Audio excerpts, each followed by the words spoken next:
എന്താ അബ്ദുള്ള? അബ്ദുള്ള എന്താ ഒന്നും മിണ്ടാത്തത്? എന്റെ മോളുടെ നിക്കാവ് മുടങ്ങി. എന്താ കാരണം? അവര് ചോദിച്ച പൊന്നും പണവും കൊടുക്കാൻ പറ്റില്ല.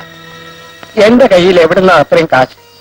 വീടും പറമ്പും ആർക്കെങ്കിലും കൊടുക്കാമെന്ന് വെച്ച് വിൽക്കാൻ ചെല്ലുമ്പോ ഒട്ട് വിലയില്ല. ഓ, അതാണോ കാര്യം? അബ്ദുള്ള ചാത്തുണ്ണി അറിയില്ല? ഏത് ചാത്തു? കൊപ്രക്കാരൻ ചാത്തുണ്ണി.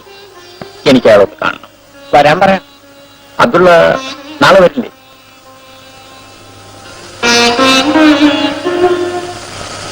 എടാ മാത്തുക്കുട്ടി, ഓണമായിട്ട് വീട്ടിലേക്ക് നിന്നെയും കുട്ടിക്കൊണ്ട് ചെന്നില്ലെങ്കിൽ അമ്മ വഴക്ക് പറയും. വരണമെന്ന് എനിക്ക് ആശയുണ്ടായിരുന്നു. പക്ഷെ ഇട്ടുകൊണ്ട് പോരാൻ ഒരു നല്ല ഉടുപ്പ് പോലും എനിക്കില്ല. ഇനി സ്കോളർഷിപ്പിന്റെ പൈസ കിട്ടിയിട്ട് വേണം. അതാണോ കാര്യം? നിനക്ക് എന്റെ തനിച്ചിട്ടും പോരെ? ഓണത്തിന് നീയും കൂടി വരുമെന്നാണ് അമ്മയുടെ വിചാരം. ഇനി എന്തെങ്കിലും ഒരിക്കൽ ഞാൻ വരാൻ എന്താന്ന് ചോദിച്ചാ നീ എന്തെങ്കിലും ഒരു കാരണം പറഞ്ഞാൽ മതി. എന്നാലും നീ വരില്ലല്ലേ ഈ ഓണത്തിന്? നീ തനിച്ചു വയ്ക്കും. ആശാനെ, നീ വലിയ പോസൊന്നും കാണിക്കണ്ട. നീ ഇപ്പം വരുന്നില്ലേ? അയ്യോ, ആ പത്രം ഇറങ്ങിയിരിക്കും. നീ എവിടെയാണല്ലോ ആട്ടോ ഇപ്പൊ റെയിൽവേ സ്റ്റേഷനിൽ ഇറങ്ങാം. ഒമ്പതരയ്ക്കല്ലേ വണ്ടി?